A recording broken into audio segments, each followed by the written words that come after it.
எனவே நோயில் அகப்பட்டவர்களும் ஓதலாம். நோய்க்கு இப்பொழுதுதான் முகம் கொடுத்திருக்கிறோம், துவக்க நிலைமை இது அப்படின்ற இடத்துல இருக்கிறவங்க ஓதலாம். இளமையில் இருக்கக்கூடியவங்க, நோயெல்லாம் பெருசாக எனக்கு எதுவும் இல்லை, அல்ஹம்துலில்லாஹ் அல்லாஹ் நல்லா வச்சுருக்கான் அப்படின்ற நிலைமை இருக்கிறவங்களும் முன்கூட்டியே முன்னெச்சரிக்கையாக அல்லாஹ்விடத்திலே ஆரோக்கியத்தை வேண்டி இந்த துவா ஓதலாம். 3 தடவை ஓத வேண்டும். காலையில் 3 தடவை, மாலையில் 3 தடவை. ஸல்லல்லாஹு அலைஹி வஸல்லம் ஓதியிருக்காங்க. என்ன துவா அது? டிஸ்கிரிப்ஷன்லையும் கொடுக்குறோம், வாய்ப்பு இருந்தால் ஸ்க்ரீனிலும் உங்களுக்கு அந்த துவாவை தருகிறோம். அல்லாஹும்ம ஆஃபினி ஃபீ பதனி, அல்லாஹும்ம ஆஃபினி ஃபீ சம்இ, அல்லாஹும்ம ஆஃபினி ஃபீ பஸரி, லா இலாஹ இல்லா அன்த.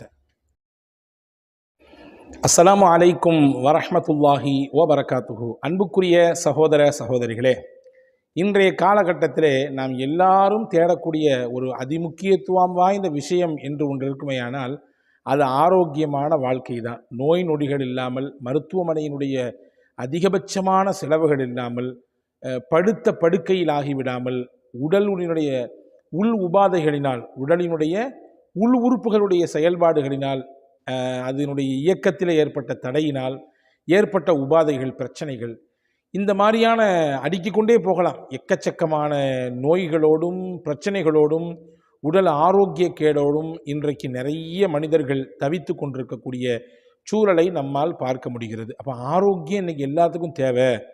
எல்லாரும் துவா செய்ய சொல்கிறார்கள், ஆரோக்கியத்துக்காண்டி துவா செய்யுங்க, இந்த மாதிரி நோய் இருக்குது, இந்த மாதிரி கஷ்டத்தில் இருக்கேன், என் மருத்துவ செலவு இவ்வளோ இருக்குது என்றெல்லாம் நான் சில விஷயங்களை கேள்விப்படுகிறேன்.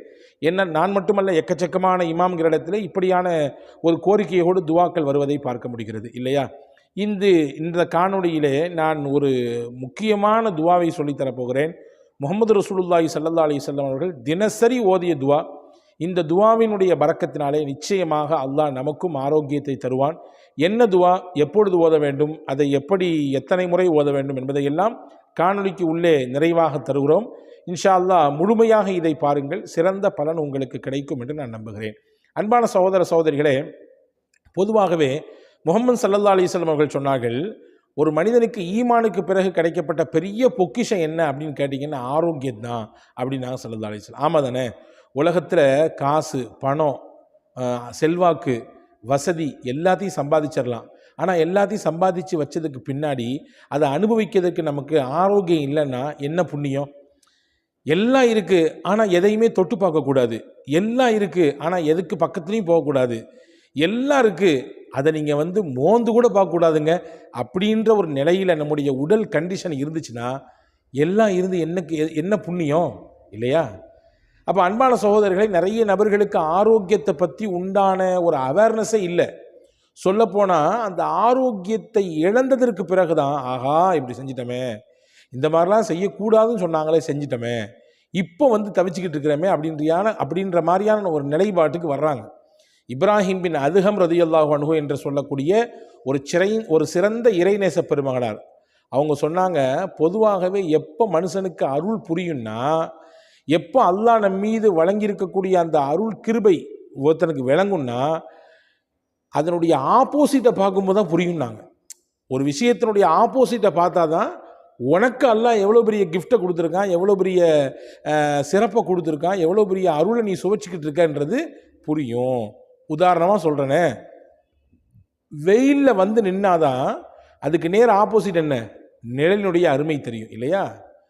கோடை காலத்துக்கு வந்தாதான் மழையினுடைய அருமை நம்மிலே பலருக்கு தெரிகிறது இல்லையா?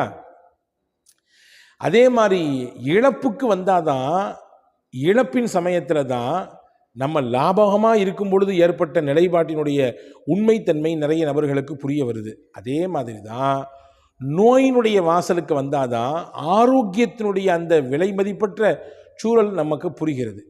எனவே அன்பான சகோதரர்களே, நாம் ஆரோக்கியத்தை இழந்து விட்டோமே, இப்படி ஒரு நோயில் இருக்கிறோமே, இப்படியான ஒரு மருத்துவ செலவோடு டெய்லி கடந்து போராடிட்டு இருக்கிறோமே, இதுக்கெல்லாம் ஒரு விடிவு காலமே வராதா, இதுக்கெல்லாம் நமக்கு ஒரு சரியான ரூட்டே கிடைக்காதா என்பன போன்ற அந்த அவநம்பிக்கையோடு இருப்பதை முதலில் நீங்கள் கைவிடுங்கள்.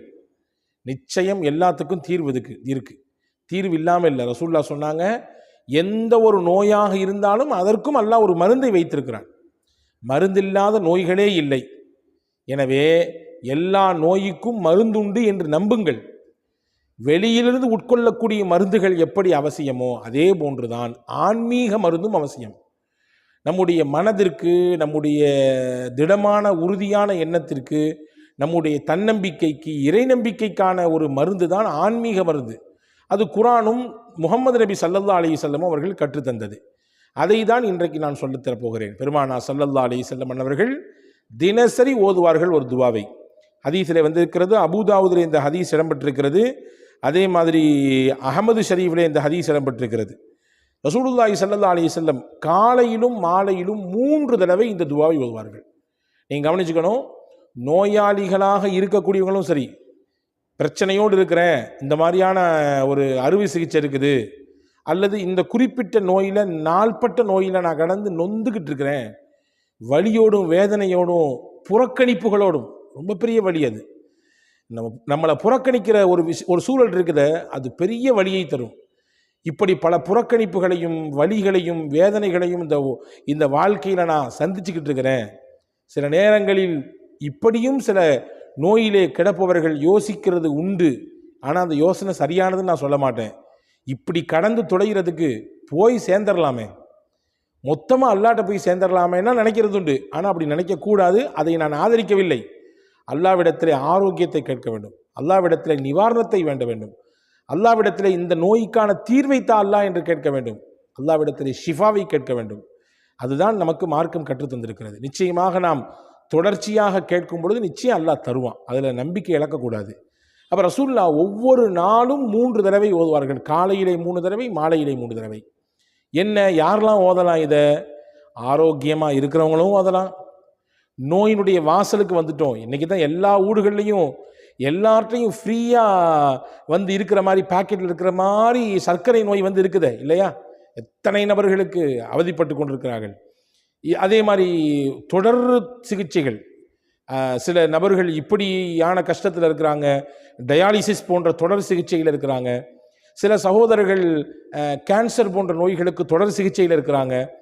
சில சகோதரர்கள் இன்னும் சில சொல்ல முடியாத நோய்களுக்கு சிக்கி தவித்து அதனுடைய தொடர் மருத்துவத்தில் இருக்காங்க. மருத்துவம் செய்வது நம்முடைய பொறுப்பு, நம்ம செய்ய வேண்டிய விஷயம். அதே நேரத்தில் வல்ல அல்லாவிடத்தில் துஆ செய்வது நம்முடைய கடமை. எனவே நோயில் அகப்பட்டவர்களும் ஓதலாம். நோய்க்கு இப்பொழுதுதான் முகம் கொடுத்திருக்கிறோம், துவக்க நிலைமை இது அப்படின்ற இடத்துல இருக்கிறவங்க ஓதலாம். இளமையில் இருக்கக்கூடியவங்க, நோயெல்லாம் பெருசாக எனக்கு எதுவும் இல்லை, அல்ஹம்துலில்லாஹ் அல்லாஹ் நல்லா வச்சுருக்கான் அப்படின்ற நிலைமை இருக்கிறவங்களும் முன்கூட்டியே முன்னெச்சரிக்கையாக அல்லாவிடத்திலே ஆரோக்கியத்தை வேண்டி இந்த துவா ஓதலாம். 3 தடவை ஓத வேண்டும். காலையில் 3 தடவை, மாலையில் 3 தடவை. ஸல்லல்லாஹு அலைஹி வஸல்லம் ஓதிருக்காங்க. என்ன துவா அது? டிஸ்கிரிப்ஷன்லையும் கொடுக்குறோம், வாய்ப்பு இருந்தால் ஸ்க்ரீனிலும் உங்களுக்கு அந்த துவாவை தருகிறோம். அல்லாஹும்ம ஆஃபினி ஃபீ பதனி, அல்லாஹும்ம ஆஃபினி ஃபீ சம்இ, அல்லாஹும்ம ஆஃபினி ஃபீ பஸரி, லா இலாஹ இல்லா அன்த. ரொம்ப அழகான துவா இது. யா அல்லாஹ், என்னுடைய உடலுக்கு நீ ஆரோக்கியத்தை கொடு. யா அல்லாஹ், என்னுடைய செவி புலனுக்கு நீ ஆரோக்கியத்தை கொடு. யா அல்லாஹ், என் பார்வை திறனுக்கு நீ ஆரோக்கியத்தை கொடு. உடல் என்று சொல்லிட்டாலே எல்லா மொத்த அவயங்களும் உள்ள அடங்கிடும். ஆனால் எக்ஸ்பெஷலி ரொம்ப முக்கியத்துவப்படுத்தி ரசூல் ஸல்லல்லாஹு அலைஹி வஸல்லம் செவியையும் பார்வையையும் என்ன செய்கிறாங்கன்னு சொன்னால் முன்னிலைப்படுத்துகிறாங்க. பொதுவாகவே இந்த ரெண்டும் மனிதனுடைய உறுப்புகளை ரொம்ப முக்கியமான உறுப்பு. பார்வை இருந்தால்தான் பலதை பார்க்க முடியும், செவித்திறன் இருந்தால்தான் பேசுவதை கேட்க முடியும். இந்த ரெண்டுமே ஒரு விஷயத்தை கிரகித்து கொள்வதற்கு, உள்வாங்கிக் கொள்வதற்கான மிக முக்கியமான அவயங்கள், மிக முக்கியமான உறுப்புகள். காலப்போக்கில் சில நேரங்களிலே சிலருக்கு இந்த உறுப்பின் செயல்பாடு முற்றிலுமாக அருந்து போயிடுது. காலப்போக்கில் சில நபருக்கு பார்வை இல்லாமல் போயிடுது. காலப்போக்கில் சில நபர்களுக்கு செவிப்புலன், அந்த கேட்கும் ஆற்றல், அந்த திறன் இல்லாமல் போயிடுது. எனவே அதை முக்கியத்துவம் படுத்தி ரசூல் ஸல்லல்லாஹு அலைஹி வஸல்லம், யா அல்லாஹ், என் உடம்புக்கு நீ ஆரோக்கியத்தை தரணும், என்னுடைய பார்வைக்கும் என்னுடைய செவிப்புலனுக்கும் நீ கொடுக்கணும்னு கேட்டாங்க. லா இலாஹ இல்லா அன்த, உன்னை தவிர வணங்குவதற்கு தகுதியானவன் யாருமே இல்லை. இந்த துஆவை ரசூலுல்லாஹ் என்ன செய்வாங்களாமா, டெய்லி காலையில் 3 தடவை ஓதுவாங்களாம், மாலையில் 3 தடவை ஓதுவாங்களாம். இந்த துஆவை பற்றி எழுதும் பொழுது பெருமக்கள் சொல்கிறாங்க, யார் இதே நம்பிக்கையோடு ரசூலுல்லாஹ்வுடைய பரக்கத்தான நாவிலிருந்து வந்த துஆ இது, ரசூலுல்லாஹி ஸல்லல்லாஹு அலைஹி வஸல்லமுடைய திருநாவினால் தினசரி மொழியப்பட்ட ஓதப்பட்ட துவா இது. அந்த நம்பிக்கையில் அந்த யகீனோடு எவரொருவர் இந்த துவாவை தினசரி 3 முறை, காலையிலும் 3 முறை, மாலையிலும் ஓதி வருகிறாரோ நிச்சயமாக அல்லாஹ் அவருக்கு ஏற்படுத்தி இருக்கக்கூடிய அந்த சுகவீனத்திலிருந்து மாற்றத்தை தருவான். அவருக்கு ஏற்பட்டு போயிருக்கக்கூடிய ஆரோக்கிய கேடிலிருந்து அவர் வெளியே வருவார். எதிர்காலத்தில் அவருக்கு ஒரு ஆரோக்கிய கேடு அல்லது உடல் சுகவீனம் அல்லது இந்தந்த மாதிரியான ஆரோக்கியத்தில் பிரச்சனை என்று இருக்குமே ஆனாலும் கூட இந்த துவாவின் பரக்கத்தை கொண்டு வல்ல அல்லாஹ் அதையும் தடுப்பதற்கு வல்லமை மிக்கவன் என்று எழுதுகிறாங்க. எனவே அன்பான சகோதரர்களே, அருமை சகோதரிகளே, தாய்மார்களே, இந்த துவாவை நீங்கள் எழுதி எடுத்துக்கொள்ளுங்கள். ரொம்ப ஷார்ட்டான துவா தான், சிம்பிளான துவா தான். மனநமிட்டு கண்டிப்பாக ஓதி வருங்கள். எவ்வளவு பெரிய நோயாக இருந்தாலும், எவ்வளவு நாள்பட்ட வியாதியாக இருந்தாலும், படுக்கையில் கிடக்கக்கூடிய அடுத்தவர்களுடைய உதவியை தேடித்தான் இருக்க வேண்டும் என்ற நிலையில் இருக்கிற நோயாக இருந்தாலும் நிச்சயமாக அல்லாஹ் மாற்றுவதற்கு வல்லமை மிக்கவன். ஒரு விஷயத்தை மட்டும் நீங்கள் ஞாபகத்தில் வச்சுக்கணும். ஐயூப் அலைஹிஸ்ஸலாம் படுத்த படுக்கையாக இருந்தார்கள். படுத்த படுக்கையாக இருந்தாங்க. பல்லாண்டுகள் இருந்தார்கள். அவங்களுடைய உடம்பிலிருந்து அப்படியே புழுக்கள் வெளியாகும். உடம்பெல்லாம் அந்த துர்வாடையினால் அக்கம் பக்கத்தில் கூட யாரும் இருக்கிறதுக்கு சகிச்சிக்கலை, அவங்கள வச்சுக்கிறதுக்கு சகிச்சிக்கலை. ஊரை விட்டு வெளியே அனுப்பிட்டாங்க. அவுட்டரில் போய் நீங்கள் இருங்கன்னு சொன்னாங்க. அவ்வளவு நோய். அப்போ நீங்கள் பார்த்துங்க, அதை மாதிரிலாம் நமக்கு எல்லாம் நோய் தரலையே. ஊரை விட்டு ஒதுக்கி வைக்கிற அளவுக்கு, வீட்டை விட்டு வெளியே போங்கடா, உங்கள் கூட நாங்கள் யாருமே குடும்பம் நடத்த மாட்டோம் சொல்லி மனைவிமார்கள்லாம் கூட ஓடிட்டாங்க, ரஹீம் மாமாவை தவிர. சொந்த பந்தம் யாரும் பக்கத்தில் வரல. அந்த மாதிரியான நோயெல்லாம் நமக்கு இல்லையே.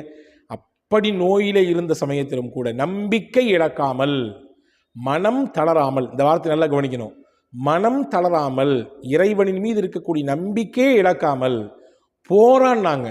வாழ்க்கைன்னா போராடணுங்க. போராடி இருந்தால்தான் நம்மிடத்தில் இருக்கக்கூடிய அந்த எதிர்ப்பு சக்தி அணு இருக்குதுல்ல, அது வீரியம் பெறும். எப்போ ஒருத்தருக்கு போராட்ட குணம் இல்லையோ அவர்கிட்ட இருக்கக்கூடிய அந்த எதிர்ப்பு சக்தி ஆற்றல் இருக்க குறைஞ்சு போயிடும். போராடணும், எல்லாத்தோடும் போராடணும். போராடத்தான் நம்முடைய இரத்தத்தில் இருக்கக்கூடிய அந்த சிகப்பணுக்களுடைய ஆற்றல் பெருகும் இல்லையா? எனவே அன்பான சகோதரர்களே, ஹஜ்ரத் அய்யூப் அலைஹிஸ்ஸலாம் போராடினாங்க. கடைசி வரையும் நம்பிக்கை இழக்காமல் இருந்தாங்க, மனம் தளராமல் இருந்தாங்க. அவ்வளவு பெரிய நோய் எந்த மருத்துவத்துக்கும் போல. தண்ணி எடுத்து குடிங்கன்னா இல்லை, அந்த தண்ணி எடுத்து தலையில் ஊற்றிக்கிங்கன்னா முடிஞ்சு போச்சு, எல்லா நோயும் முடிஞ்சு போச்சு. உள்ள தண்ணீரை கொடுத்தாங்க, உள்ளே இருந்த எல்லா நோய்க்கும் உள் உறுப்புகள் எல்லாம் கொஞ்சம் அப்படி இப்படி இருந்துச்சு. இந்த தண்ணி போச்சு, எல்லாம் கிளியர் ஆகிடுச்சு.